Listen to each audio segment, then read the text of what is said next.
Assalamualaikum warahmatullahi wabarakatuh. Kembali lagi bersama saya Fadil Nasrullah Qarib di channel Remila Story dalam acara Request Remila Podcast.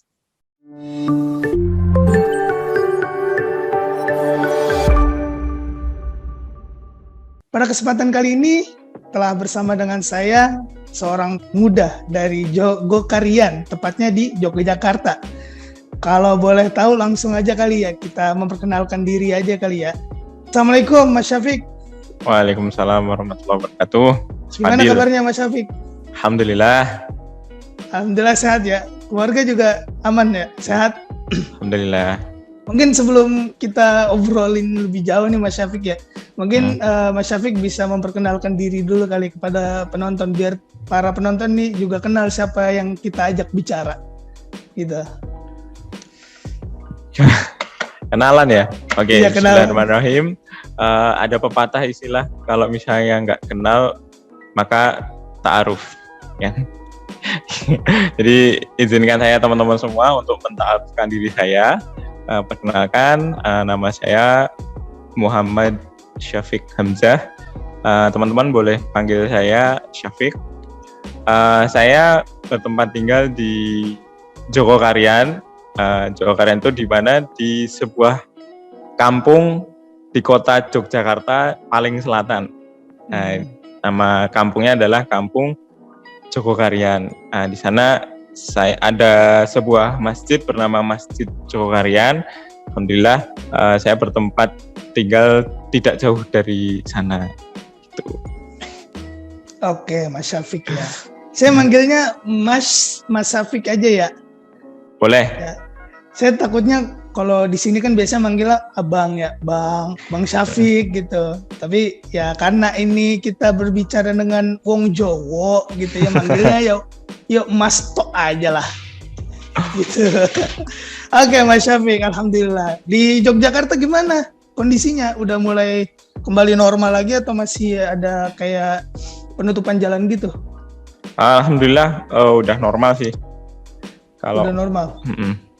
Suasananya pas lagi gerah-gerahnya ini. Oh, panas.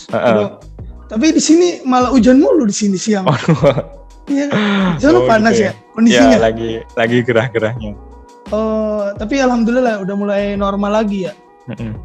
Tapi di masjid-masjid atau tempat umum masih ada ini nggak jaga jarak gitu atau prokes? Beberapa sudah udah rapet softnya. Cuma dia di tempat tinggal saya udah, di masjid dekat tempat saya udah rapetin soft lagi. Cuma memang masih ada beberapa, terutama masjid-masjid yang kayak Muhammadiyah itu masih jaga jarak gitu. Iya, masjid-masjid yang bisa dibilang tuh masjid gede, terus banyak orang-orang musafir yang lalu lalang situ juga ya. Iya. Iya, alhamdulillah ya untuk di Yogyakarta kondisinya udah aman, dan ya di Jakarta juga alhamdulillah juga udah mulai normal lagi, kembali normal lah gitu. Alhamdulillah nih Mas Syafiq ya. Mas Syafiq sendiri di remaja Masjid Jogokarian sebagai apa kira-kira di sana? Alhamdulillah per awal tahun kemarin diamanai oleh teman-teman semua untuk jadi ketua remajanya. Jadi saya bersamai teman-teman di Jogokarian. Cuman teman-teman yang belum pernah, kalau misalnya ke Jogja boleh mampir ke Jogokarian. Wah, kudu itu Yogyakarta, Jogokarian gitu. Dekat Krapyak, dekat Keraton juga kan ya? Kalau nggak salah. Iya, kalau dari Kampung Krapyak itu sebelah timur kampung itu. Kalau dari Keraton?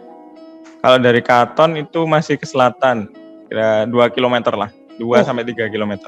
Masih lumayan agak jauh ya, gitu. Oke Mas Syafiq, ya lumayan lah ya, nanti kalau kita ada waktu gitu, kita saling mengunjungi. Siap. Ya.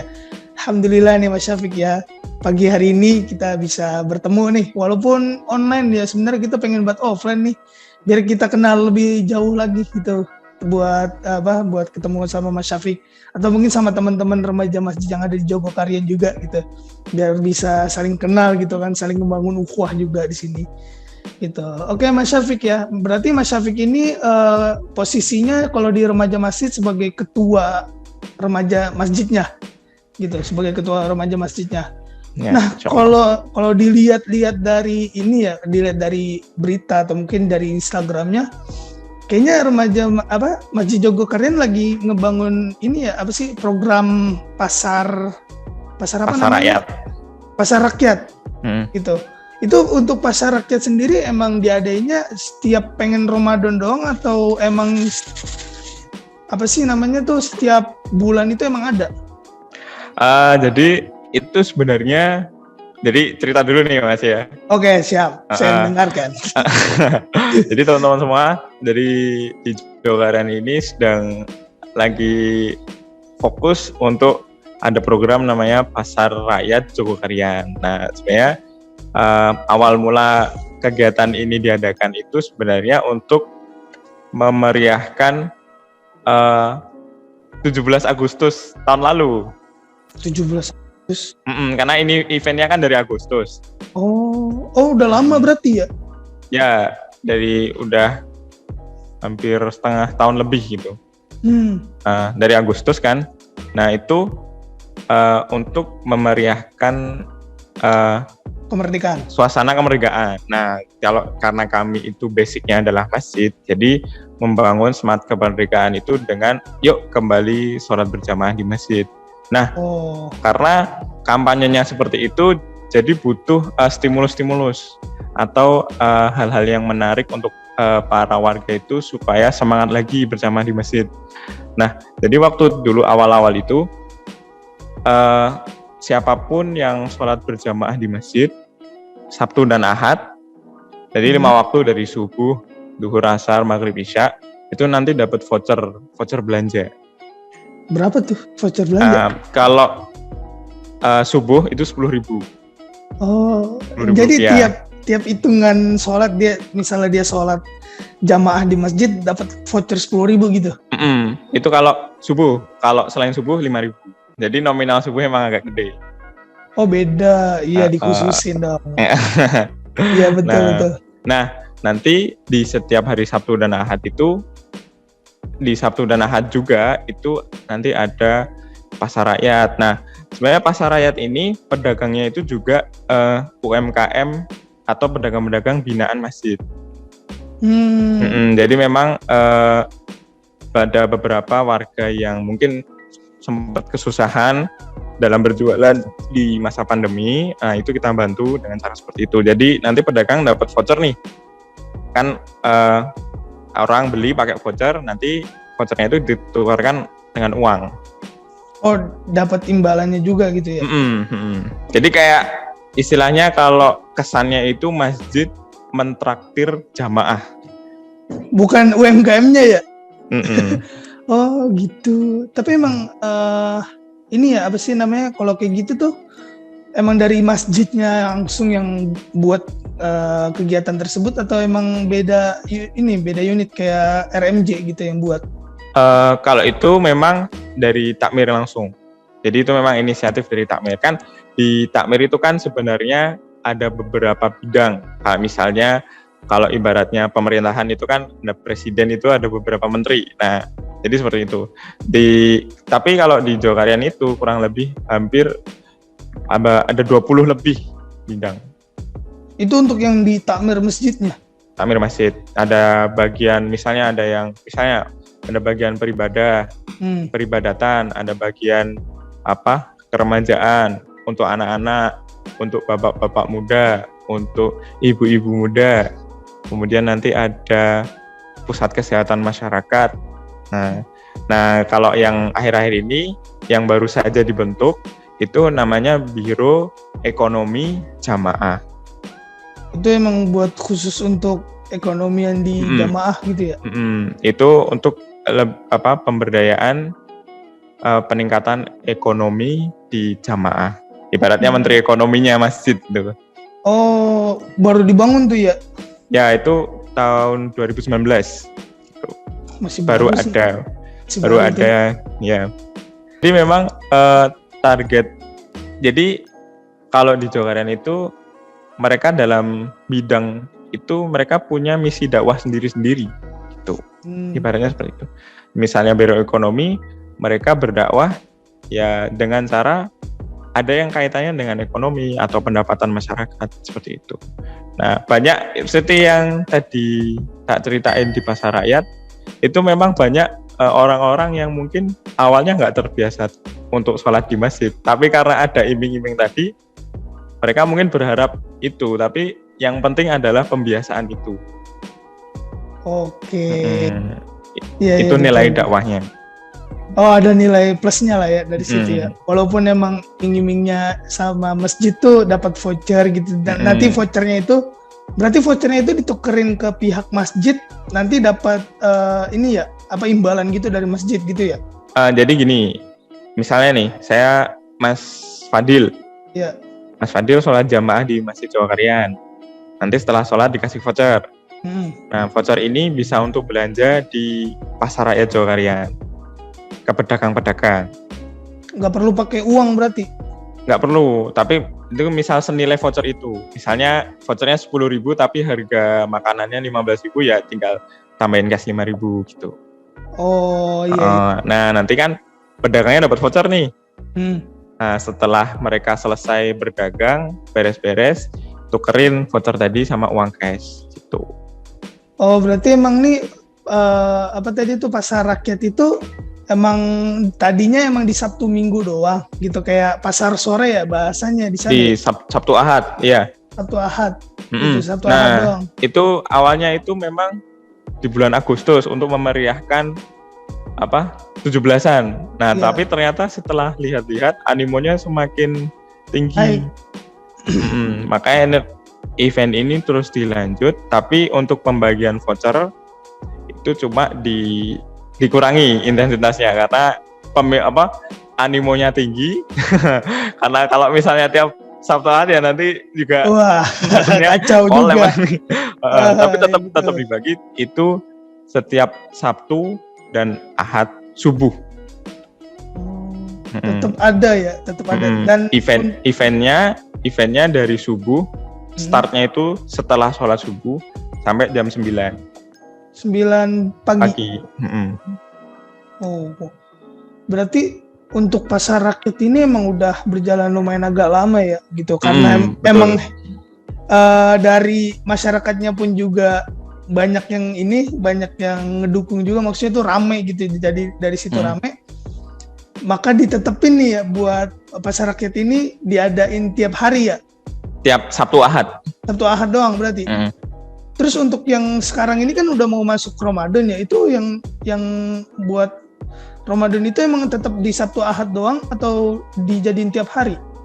Nah, beda lain cerita sama Ramadan. Kalau Ramadan ini kita ini event ke-18. Akhirnya kita udah 18 tahun untuk event Ramadan di kepanitiaan Jawa Karian. Itu bahwa setiap sore itu ada namanya pasar sore. Nah, itu pasar sore. Nah, jadi ibaratnya itu jangkauannya lebih luas lagi. Itu bukan hanya pedagang-pedagang dari Jawa Karian, tapi siapapun boleh mendaftar di sana. Jadi warga luar pun boleh berdagang di sana.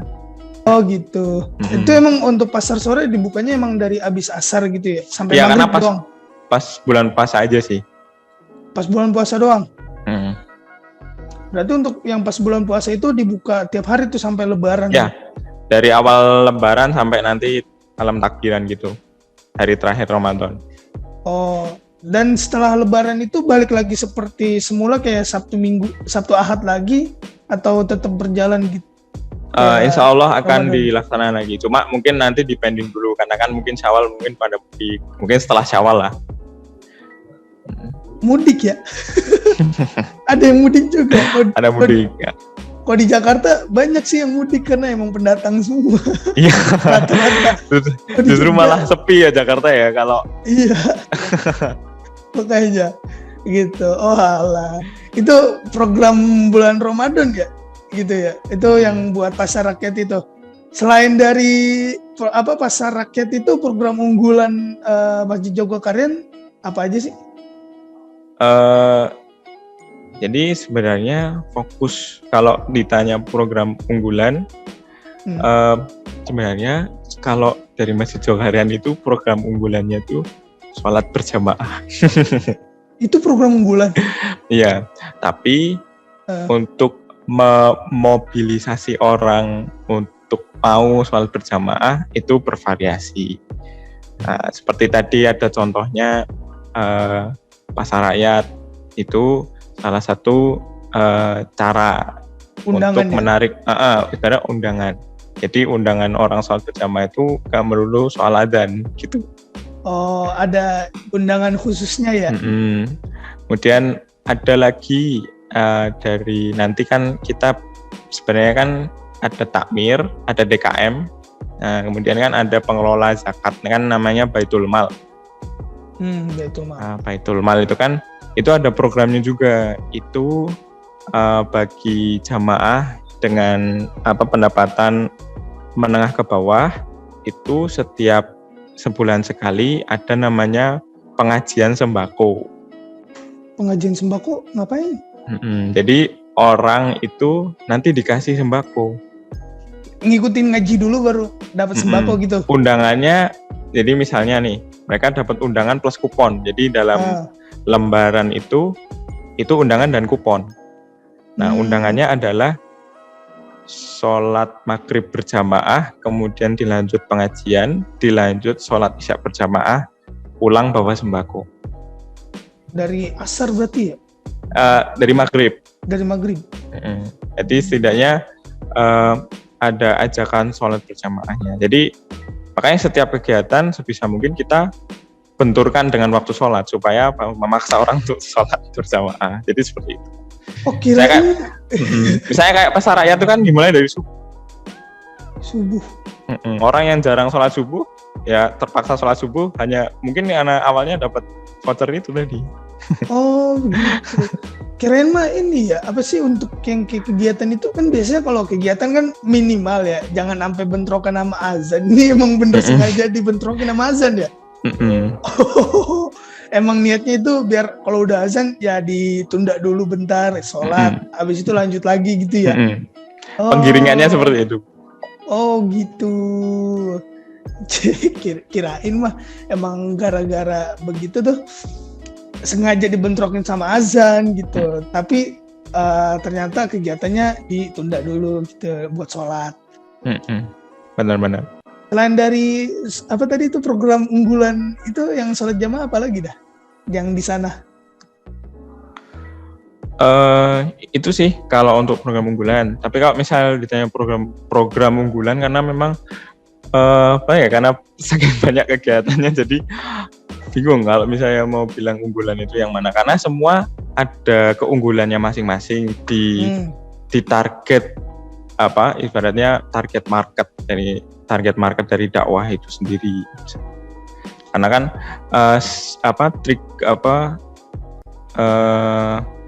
pendekatan setiap orang kan berbeda. Nah, di Joharian itu semua pendekatan dilakukan. Berarti emang perlu ada pendekatan juga ya, bukan ke bukan cuma di masjidnya tapi ke masyarakatnya pun juga turun juga gitu ya dari pihak-pihak masjidnya. Benar. Pesan gitu. Tapi kalau misalnya buat program gitu emang pas ini nggak sih kayak ada hal-hal kesulitan atau kendala masalah gitu yang biasa dialamin sama remaja masjid Jogokarian nggak sih? Kendala-kendala itu pasti ada. Sebenarnya sih lebih ke kalau alhamdulillah setiap kalau untuk kendala kan biasanya fokus di dana ya. Oh, dana. Tapi kita balik, misalnya kan kalau orang bikin kegiatan itu harus ada dananya dulu nih. Nah, kalau di kita dibalik, kalau kita nggak ada kegiatan berarti kita nggak ada dana. Emang dari kegiatan dananya itu baru muncul? Oh, Jadi ibaratnya gini, Miss. Kalau misalnya jadi mindset seputar ngurusin masjid itu kadang unik. Jadi misalnya ini kita ngobrolin tentang fungsi masjid ya sebenarnya ya. Oke. Ini udah masuk ke materi yang itu tadi. Sebenarnya kalau kita belajar lagi atau kita mengulik lagi ke belakang bagaimana cara Rasulullah SAW ini dalam mengelola masjid. Nah, sebenarnya kan ada banyak. Yang pertama memang tempat untuk beribadah, itu yang utama. Ada juga fungsi di mana untuk singgah para musafir. Ada juga fungsi untuk menyelesaikan sebuah permasalahan di masyarakat. Fungsi bahkan waktu Masjid Nabawi Rasulullah dulu menjadi khalifah, Masjid Nabawi itu ibaratnya istana negara. Jadi juga menampung tamu-tamu negara. Kemudian ada pusat pertolongan masyarakat, pusat pendidikan masyarakat, kompleks gitu fungsi masjid. Nah, sementara banyak orang itu memahami bahwa masjid itu hanya sebatas tempat beribadah saja. Nah, itu bisa dilihat dari bangunan fisiknya. Oh, dari bangunan fisik juga ketara tuh ya?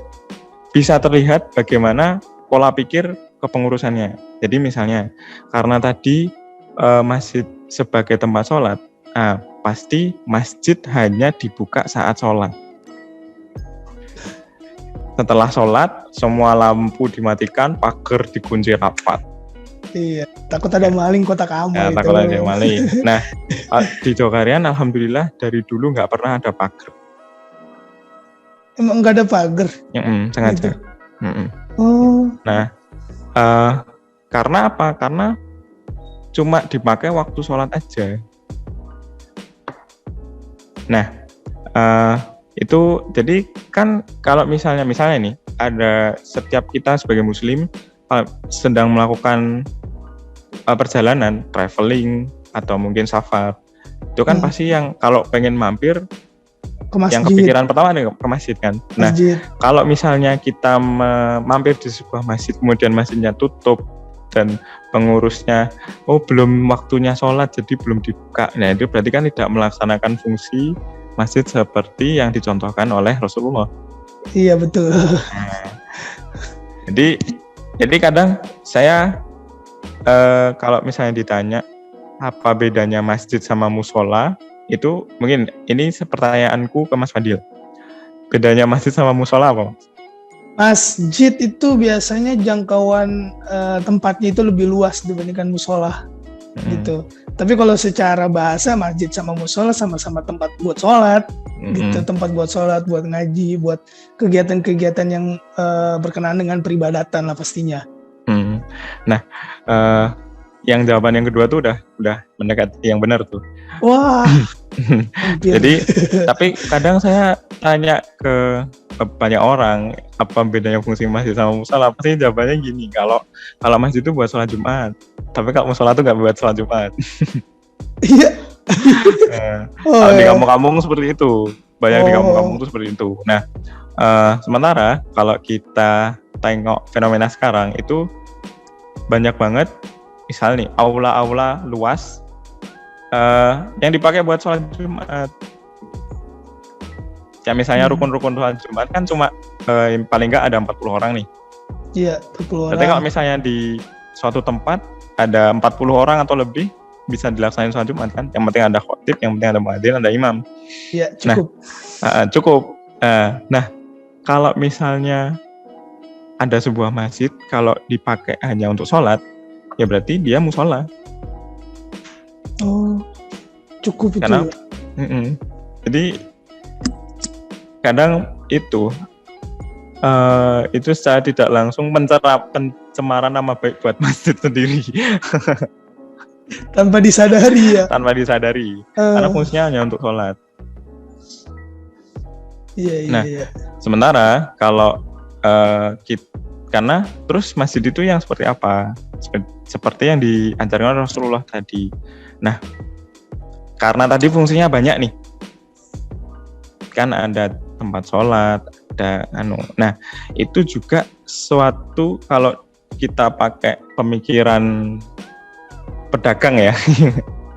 Okay. Pemikiran pebisnis. Nah, itu juga menjadi sumber pendapatan masjid itu sendiri. Jadi kalau ibaratnya contoh nih, kita ada sebuah brand besar. Nah, ibaratnya contoh ada salah satu brand di Indonesia, perusahaan di Indonesia itu dia fokus sama sesuatu hal yang berhubungan dengan sabun. Nah, dia kalau cuma ngeluarin pasta gigi aja, ya udah pendapatannya dari pasta gigi doang.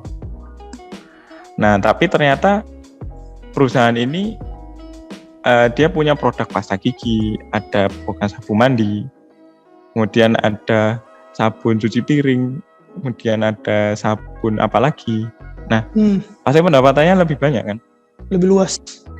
Nah, sama kalau misalnya masjid programnya hanya sholat berjamaah aja, ya udah sumber keuangannya cuma dari sholat berjamaah. Cukup ya dari situ. Sebatas itu. Nah, sementara kalau kita misalnya sebatas kayak kita menerima musafir. Nah, musafir kalau misalnya mampir masjid itu nggak mungkin nggak ngasih. Pasti ada lah ya dikit gitu. Iya. Tergantung, apalagi kalau musafir yang mereka memang mencari kepuasan, mereka merasa terlayani, oh pasti nggak tanggung-tanggung gitu loh. Nah, itu ibaratnya apa? Makanya prinsip kami di Jawa Karian adalah kalau nggak ada kegiatan, berarti kita nggak punya sumber dana seperti itu. Emang sumber dananya itu kalau ada kegiatan. Iya, salah satunya dari kegiatan ya. Tapi kalau yang yang pernah saya baca atau mungkin yang saya pernah tahu tuh, ya sumber dana di Jogokarian tuh sampai di 0 rupiah kan gitu ya bahasanya gitu. Sampai di 0 rupiah kan. Itu cara biar stabil ekonominya tuh dari salah satunya dari program itu juga atau ada yang lain? Nah, sebenarnya saldo kas 0 itu sebenarnya untuk apa? Semangat sih. Semangat kami untuk segera mengenolkan. Menghabiskan. Nah, karena ibaratnya logikanya seperti ini, ketika orang ingin berdonasi entah itu infak atau mungkin sedekah di sebuah lembaga bernama masjid, itu berarti kan ada suatu harapan bahwa apa yang mereka lakukan ini menjadi sebuah pahala dan bermanfaat, sesegera mungkin bermanfaat. Nah, kalau pengurus masjid itu menunda uang infak, jadi saya herannya itu banyak masjid itu mereka berbangga dengan kas yang banyak. Oh, buat simpanan nanti kali gitu. Justru kalau kita itu, kalau kas kita banyak, kita gelisah. Oh, gelisah. Karena setiap orang ingin berdonasi, berinfak, bersedekah, itu berarti kan ada harapan untuk menjadi pahala. Kalau pengurus takmir itu hanya nyimpen saja, itu berarti menunda pahala jamaah. Kita dolim. Gitu. Makanya harus segera dihabiskan, harus segera dibuatkan program yang bermanfaat. Seperti itu. Oh, berarti emang uang infak itu dikhususkan buat program aja ya gitu? Nah, itu juga kalau untuk sumber dana infak, itu juga kita nggak melulu setiap infak yang masuk untuk pembangunan, enggak. Berarti kita harus menambah sumber dana. Misalnya ada, kalau misalnya nih Mas Fadil mau infak untuk kegiatan, ya udah infak di plot ini uang untuk kegiatan. Nah, nanti kalau ada yang mau infak pembangunan, ya udah kita ada kotak infak sendiri khusus pembangunan. Beda jadi, itu. Jadi nggak ganggu yang lain. Walaupun masjid bangun, tetap bisa pakai kegiatan yang lain. Oh gitu. Berarti emang tiap kotak infak itu beda-beda ininya ya. Alokasinya beda gitu. Terus untuk yang buat orang-orang yang emang dia jadi pengurus di Masjid Jogokarian atau mungkin kayak yang emang dia jadi takmirnya itu nantinya ada, maksudnya tuh ada kayak gaji lah gitu bahasa itu, kayak gajinya tersendiri enggak? Apa dari uang infak itu sendiri atau emang gajinya itu terpisah gitu dari dana tersebut? Nah, Kalau di Masjid Jogokarian itu memang ada ada karyawan. Jadi memang dia bekerja di masjid dan itu digaji sesuai UMR. Tugas mereka ya mungkin ada yang fokus di kebersihan, ada yang fokus untuk melayani tamu. Tapi kalau untuk kepengurusan itu memang kita karena sifatnya relawan ya. Oh, relawan. Berarti nggak digaji gitu? Ya. Kalau saya mengibaratkan seperti ini. Kalau tadi tak jelaskan kalau kita mengibaratkan masjid itu sebuah perusahaan. Nah, misalnya Mas Fadil kerja di sebuah perusahaan itu pasti di rootnya nggak mungkin nggak gaji, Mas. Ya, kalau kita misalnya bekerja untuk perusahaan bernama masjid, kita nggak mungkin nggak digaji. Yang gaji siapa? Yang punya masjid. Oh, keren banget. Aduh. Cuma tinggal kita buka rekeningnya gimana.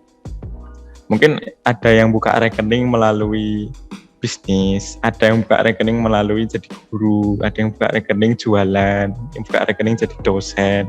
Oh, berarti nantinya tuh alokasi dari rezekinya gitu, maksudnya yang punya masjidnya itu nanti dari situ gitu, dari kerjaan-kerjaan itu ya. Keren sih, pengibaratannya keren. Gitu ya. Ya Allah. Tapi dari Masjid Jogokarian sendiri punya ininya nggak sih, kayak usaha-usahanya sendiri gitu yang emang murni dari Masjid Jogokarian? Ada. Kita itu ada namanya BUMS. Apa tuh? BUMM. BUMM. Kalau kan ada BUMN. BUMN. Ada BUMS. Badan Usaha Milik Swasta. Nah, kalau kita ada namanya Badan Usaha Milik Masjid. Oh. Jadi kita membuat sebuah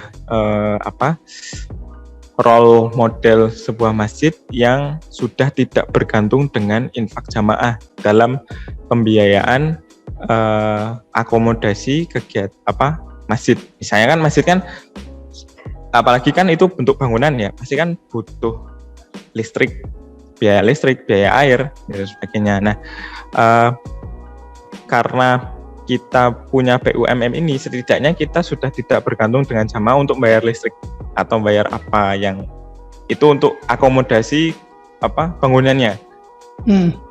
Jadi di Masjid Jogokarian itu juga ada penginapan. Oh, ada ininya, kayak hotel. Ya? Hotel. Nah, itu dari sumber hotel ini, nah itu bisa untuk bayar listrik, bisa untuk. Jadi udah punya badan usaha sendiri. Oh, itu hotel emang nyatu sama masjid apa dipisah gitu? Iya, nyatu. Jadi kalau emang udah azan bisa langsung ke masjid gitu ya, dekat gitu. Ya, hotelnya kan di lantai 3. Ada ininya, tingkat ininya juga ya? Kita kan ada 3 lantai. Hotelnya di lantai 3, corongnya di lantai 3 juga. Oh gitu. Ya, itu bisa buat ini ya, yang emang musafir gitu kan ya, gitu yang lagi jalan. Nah, cuma gitu. Memang karena hotelnya itu hotel masjid, otomatis gasnya pun juga kita filter, tamunya juga kita filter. Kan nggak mungkin juga kita terima pasangan yang belum nikah. Iya betul sih. Iya dong, nggak mungkin dong. Gitu. Oh, berarti emang sumber dananya juga dari situ juga berarti ya? Ada yang bisa didapat dari dana, walaupun memang uang infaknya nol, tapi ada sumber dana lain gitu yang memang dikhususin buat itu. Ya, kita mandiri, tidak bergantung sama infak. Oke. Nah, iya sih betul ya, mandiri gitu. Tapi kan kalau dilihat-lihat nih dari unit-unit yang ada di Jogokarian gitu, mulai dari takmirnya, terus dari DKM-nya, terus sampai ke bawah tuh tadi sampai ke Hamas ya, yang buat ngurus TPA gitu. Itu emang mereka itu apa sih namanya ya? kayak nyatu semua gitu ya, maksudnya itu saling ngedukung gitu. Nah itu emang ada program-program yang emang bisa nyatuin mereka, atau emang mereka itu apa sih namanya ya, kayak nyatu gitu aja gitu, emang karena masjidnya satu jadi ya udah kita bersama gitu di situ. Nah, kalau untuk soal keanggotaan sendiri, nah alhamdulillah kita sudah, karena ini basisnya basis kampung ya. Nah, jadi di Jogokarian itu kan nama kampungnya Jogokarian, masjidnya juga namanya Masjid Jogokarian. Nah, karena kita udah ada satu kesamaan secara geografis untuk kesamaan geografis, dan kita setiap hari bertemu. Karena setiap hari bertemu ini kita sering ngobrol, sering sharing gitu ya. Terus diskusi, kemudian sharing. Jadi nggak ada gap. Nah, fenomena-fenomena yang sekarang itu banyak antara yang muda dengan yang senior itu terjadi gap karena ya mungkin mereka tidak ada stimulus, atau mungkin tidak ada satu penyebab yang membuat mereka itu nyambung gitu. Karena memang mungkin satu, jarang ketemu, jarang ngobrol. Nah, dan kita kan di Masjid Jogokarian itu bukan hanya bangunan masjid doang nih, enggak. Itu kan juga ada namanya, kalau di Jogja itu namanya angkringan. Angkringan, tempat nongkrong ya? Tempat nongkrongnya orang-orang Jawa itu kan gitu. Nah, itu juga ada angkringannya. Nah, di angkringan kan mungkin nggak fokus ke masjidnya, tapi bisa nongkrong di angkringan. Itu semua kalangan di angkringan itu. Jadi kan semuanya bisa nyatu, dan ada satu kebiasaan yang kadang di Jogokarian itu, setiap selesai kegiatan itu pasti ada makannya. Oh, biar tetap biar pecah suasananya. Iya. Jadi kan karena makan itu kan memang bisa nyatuin kita dalam ngobrol, kemudian dan sebagainya. Nah, makanya malah banyak. Jadi misalnya mungkin bapaknya itu pengurus takmir, nanti anaknya tuh udah dihamba, atau anaknya itu jadi remaja. Itu sudah suatu ikatan emosi yang bagus sebenarnya. Jadi satu keluarga jadi pengurus masjid itu di tempat kami banyak seperti itu. Emang bener-bener sekeluarga dimasukin semua di situ ya? Iya, jadi karena memang kita membangun itu jamaahnya. Jadi siapapun, nah, dan misalnya yang kita fokuskan ke kepala keluarga, ya udah kepala keluarga biar fokus mengajak keluarganya untuk ke masjid gitu. Gitu. Tapi kalau di Jogokarian kok bisa kita nyatu gitu? Nah, ya alhamdulillah tadi karena tadi makanya ada rantai kaderisasi tadi. Rantai kaderisasi.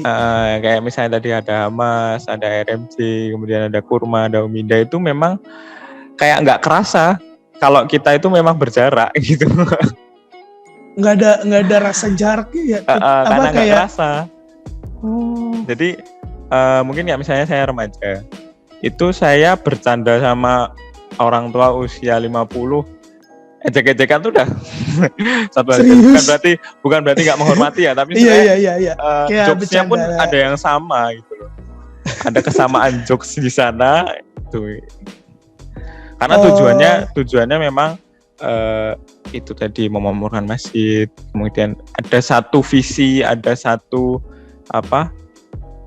paham yang sama juga, bahwa kita yuk sama-sama, kalau misalnya kita ada perbedaan pendapat itu pasti di internal Jogokarian pun pasti. Cuma kita mensikapinya adalah kalau di dalam ayat itu la masjidu ulisisa ala taqwa, la masjidu usisa ala taqwa, bahwa kita dalam membangun masjid itu dan membangun kekompakan dalam memakmurkan masjid itu, yang dibangun adalah rasa ketakwaan.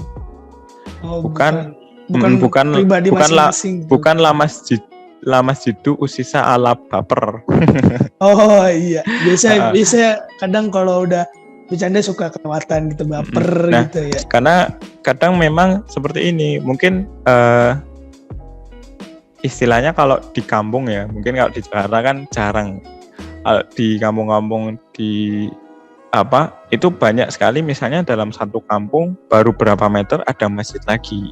Baru berapa meter, bahkan mungkin ada yang satu RT itu ada 3 masjid. Nah itu karena misalnya antara pengurus satu dengan pengurus yang lain itu tidak sepaham atau mungkin tidak setuju dengan satu pendapat, kemudian menimbulkan perpecahan. Nah sebatas itu saja, makanya kan tadi bunyi ayatnya kan la masjidu usisa ala taqwa, bahwa kita membangun sesuatu itu harus dasarnya takwa, bukan karena baper, bukan karena kita sentimen seperti itu. Iya betul juga ya. Kalau Jakarta mah setiap ada langkah ini udah ada masjid aja situ. Iya ya, emang nggak kepikiran juga gitu. Apa harus yang nyatu dari ketuhanan itu sendiri gitu. Karena emang kadang ya biasanya ada kepentingan masing-masing gitu lah ya, kepentingan pribadi yang emang suka berbenturan dengan kepentingan bersama gitu. Cuman kalau yang kayak gitu tuh sempat ini nggak sih, kayak ada kegiatan yang dari masjid itu sempat ada yang ditolak sama masyarakat nggak sih gitu?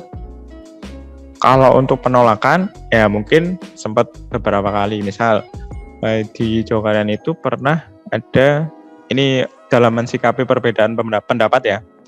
Di Jokaran itu dulu awal-awal sering menjadi bahan bercandaan ketika orang itu ke masjid sandalnya hilang.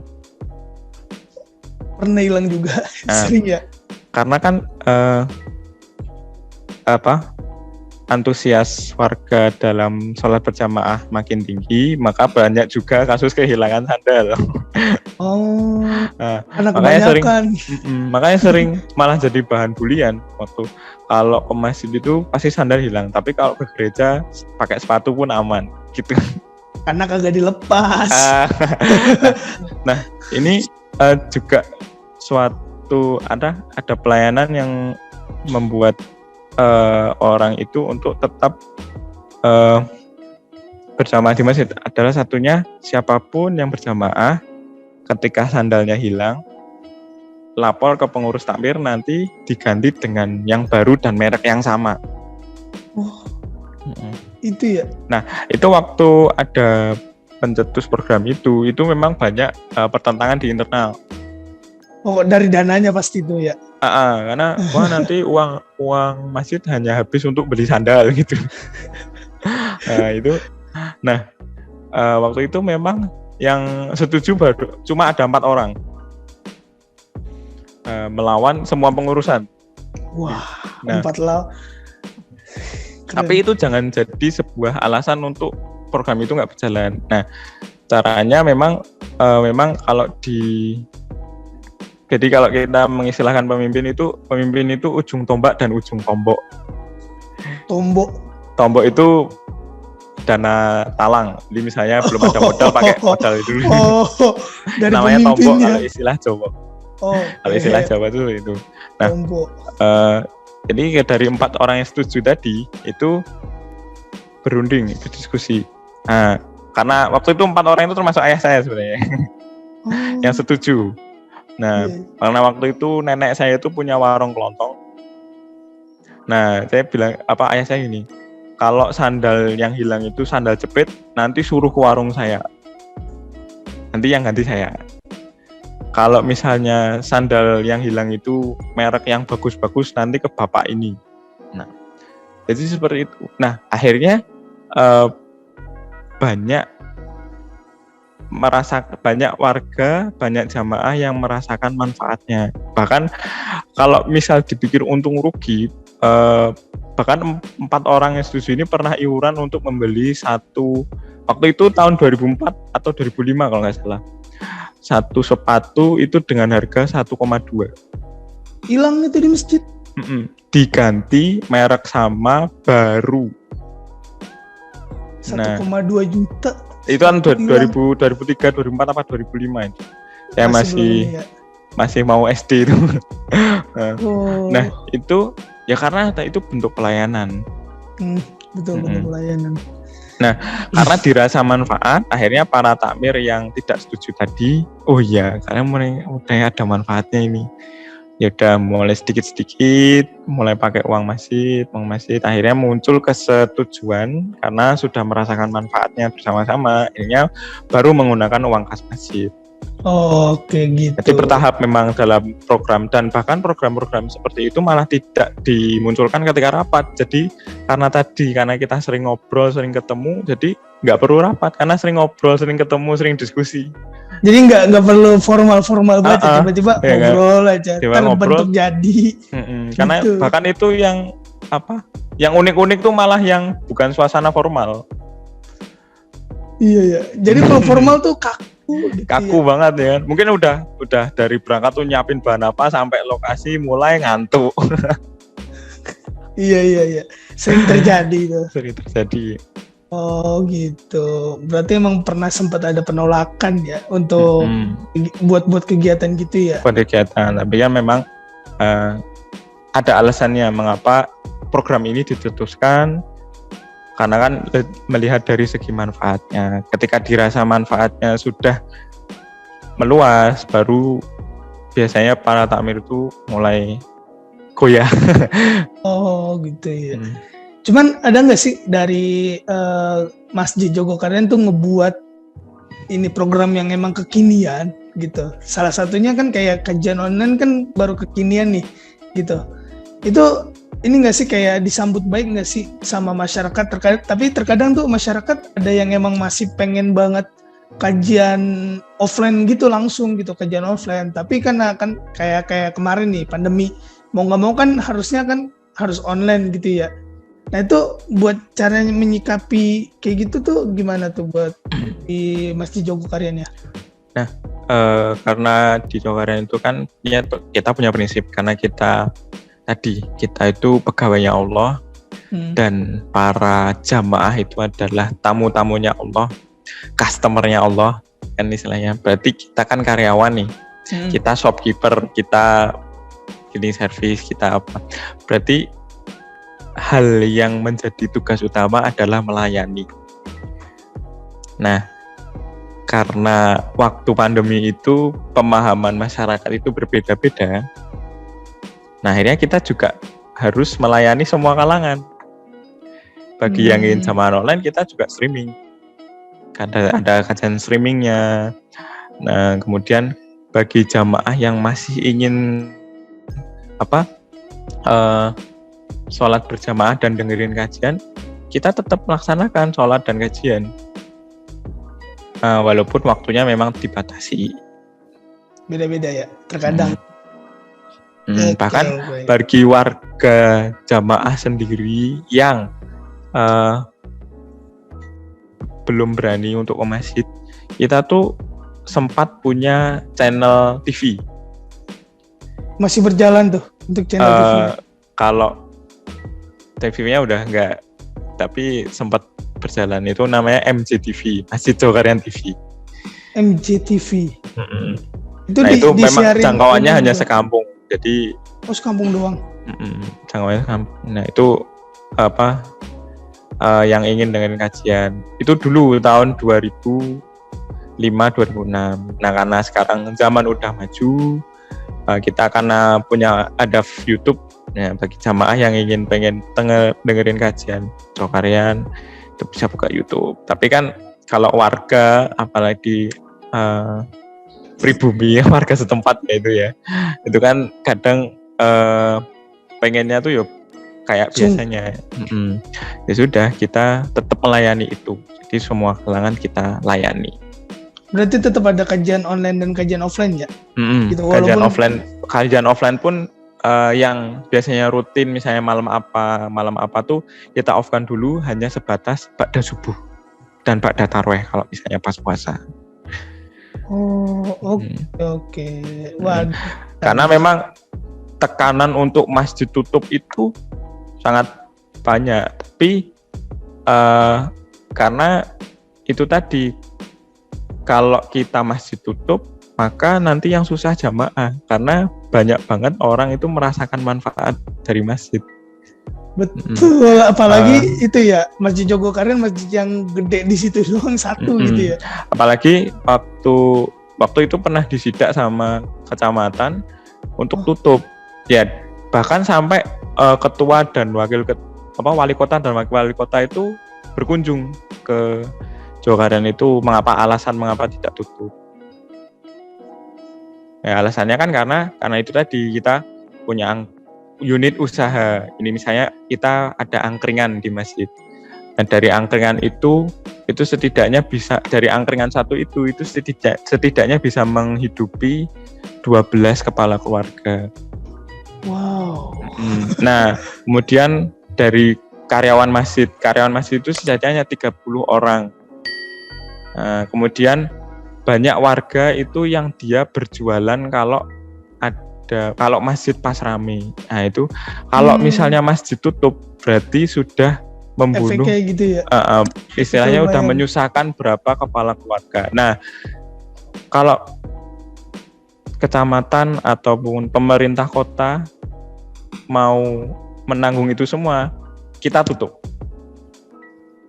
Begitu itu kemarin gitu ya. Tapi tidak ada, mereka tidak berani menanggung itu semua. Ya sudah, kita tetap berjalan. Alhamdulillah. Oh itulah ya, sering-sering ngobrol gitu. Jadinya tuh satu suara. Wah keren sih kalau kayak gitu ya. Ya mungkin nih pertanyaan terakhir kali ya nih. Menurut Bang Syafiq, perbedaan Masjid Jogokarian dengan masjid-masjid lainnya apa sih? Perbedaan masjid dengan masjid-masjid yang lain ya. Iya. Ini sebenarnya takut kalau saya jawab tuh takutnya dikira sombong nanti. Nah, tapi yang menjadi penekanan di sini adalah mungkin lebih ke ajakan. Masjid Jogokarian itu menjadi seperti ini mungkin bisa dikenal ke teman-teman semua, sampai penjuru Indonesia semua mengenal Masjid Jogokarian, bahkan sampai ke luar negeri itu. Yuk mari kita menjadikan masjid kita itu fungsinya seperti apa yang Rasulullah contohkan. Jadi bukan hanya sebatas tempat beribadah, sebatas tempat sholat saja, tapi juga memaksimalkan apa yang fungsi-fungsi masjid yang dilakukan di zaman Rasulullah. Nah, karena Masjid Jogokarian seperti ini itu kiblatnya ya ke Rasulullah Sallallahu Alaihi Wasallam. Nah, Rasulullah, mengapa kok mungkin teman-teman heran kok masjid itu namanya norak sekali ya, Jogokarian. Sangat tidak Islami sekali. Iya, beda-beda. Mungkin ini aliran apa ini masjidnya. Nah, insya Allah dalam penamaan dan pembangunan masjid pun kita juga sesuai tuntunan Rasulullah Muhammad SAW, bahwa Rasulullah dulu pertama kali membangun masjid dinamakan Masjid Quba, ternyata dibangun di sebuah kampung bernama Quba. Dari situ. Nah, kalau masjid kedua adalah yang dibangun bernama Masjid Bani Salamah, atau sekarang dikenal Masjid Kiblat lain, karena di masjid itu terjadi perubahan kiblat saat itu dari Masjidil Aqsa ke Masjidil Haram. Nah, tapi dalam pembangunan Masjid Bani Salamah, karena itu memang di penduduk Bani Salamah. Nah, dalam penamaan sendiri insya Allah kita sudah meniru Rasulullah. Jadi walaupun namanya memang tidak Islami, tapi setidaknya itu yang Rasulullah contohkan. Dari penamaan sendiri, karena itu juga menjadi target dakwah kita. Kampung Jogokarian, Masjid Jogokarian, berarti target dakwah Masjid Jogokarian itu adalah Kampung Jogokarian sendiri. Itu memudahkan dalam kita membuat program, dalam kita melaksanakan program-program, menjadi target-target dakwah itu kita jelas dari penamaan itu sendiri. Oke. Itu yang berbeda dari yang lain. Nah, Iya. Bahwasannya tolak ukur. Jadi dalam surat At-Taubah itu dijelaskan bahwa orang-orang yang memakmurkan masjid ini dijanjikan masuk surga. Nah, berarti program utama dari sebuah masjid itu adalah sholat berjamaah. Nah, makanya di Jawa Karian itu kenapa banyak sekali program yang mungkin dikenal, entah mungkin teman-teman tahunya ada di Ramadan itu ada namanya kegiatan event namanya Kampung Ramadan Jawa Karian, atau mungkin teman-teman lebih kenalnya KRJ. Sekarang ada pasar rakyat, dulu ada kegiatan yang lain yang unik-unik karena tujuannya satu, tujuannya adalah menggiring orang untuk sholat berjamaah. Karena prinsip program kami semua adalah mensolatkan orang hidup. Mungkin teman-teman agak heran. Mensolatkan orang hidup. Kalau mensolatkan orang mati itu kan udah sering. Mensolatkan orang hidup. Iya, mensolatkan orang hidup adalah bagaimana cara kita menggiring sholat untuk orang itu bisa sholat berjamaah, terbiasa sholat berjamaah itu tadi. Makanya setiap kegiatan itu nek bisa ya mensolatkan orang hidup tadi. Iya, betul. Bukan hanya menjadi soleh, kita juga mensolehkan orang lain. Kadang yang menjadi sinis adalah ketika kita sebagai muslim sudah aman dengan amal soleh kita tidak memedulikan orang-orang lain. Mungkin yang penting saya aman, yang penting saya nggak ngelakuin itu. Nah, jadi memang karena kalau dari sejarah nih teman-teman semua, sebenarnya Joko Karian ini adalah kampung basis dari Partai Komunis Indonesia dulunya. Karena kami itu di tahun 1966 itu Masjid Joko Karian berdiri. Kemudian ada operasi yang dipimpin itu. Kemudian ada operasi yang dipimpin oleh RPKAD, waktu itu membumi hanguskan orang-orang PKI. Kemudian menyisakan anak-anak. Nah, anak-anak inilah yang digarap oleh masjid, kemudian menjadi remaja masjid, kemudian menjadi pengurus-pengurus masjid, dan berdakwah menjadi Joko Karian yang dikenal oleh teman-teman semua. Jadi banyak takmir-takmir kami, banyak teman-teman remaja kami yang dulu kakeknya itu PKI, dulu kakeknya itu yang musuhin masjid, tapi anak cucunya menjadi pengurus masjid. Masya Allah. Itu sama aja kayak Rasulullah. Apa sih namanya itu hijrah ke Takrif ya? Apa sih? Yatsrib. Ya, Yatsrib gitu. Atau mungkin ke tempat-tempat yang emang ada orang non Muslim gitu. Tapi Rasulullah tuh nggak bunuh gitu, nggak bunuh orang tersebut karena emang berharapnya dari cucu-cucunya atau anak-anaknya itu bisa menjadi seorang Muslim gitu yang sejati gitu. Karena masjid itu juga menjadi sebuah pusat peradaban, karena ya Joko Karian pun menjadi dikenal seperti ini pun juga perlu proses. Mungkin tadi tak sampaikan dari tahun 66 loh teman-teman semua. Dari tahun 66, mungkin kalau sekarang itu 2022 berarti udah berapa tahun ini? 56 apa 54 gitu. Ngabad dah tuh. Nah, setengah abad lebih kita bisa ini. Nah, maka buat teman-teman yang masih istilahnya mungkin mudah menyerah, ya, jangan menyerah. Asik. Latai asu. Jangan menyerah. Oke, makasih Mas Syafiq atas waktunya, atas ininya juga ya, ganggu waktu kerjanya. Waduh, saya juga minta maaf teman-teman dari remaja masjid Remila. Ya kan, kalau misalnya saya belum maksimal ini karena ya suatu keadaan yang kita tidak duga sebenarnya. Iya, gak apa-apa. Kita sama-sama saling mengerti lah. Ya, kita juga mohon doanya pada teman-teman semua supaya kita juga selalu istiqomah dalam berbuat baik. Amin ya rabbal alamin. Ya, itulah ya teman-teman semua ya, obrolan kita nih udah lumayan agak panjang lah, hampir sejam kita ngobrol. Gak kerasa gitu. Mungkin masih banyak nih pertanyaan yang mau saya sampaikan ke Mas Syafiq nih, cuman karena memang waktu yang harus memisahkan kita.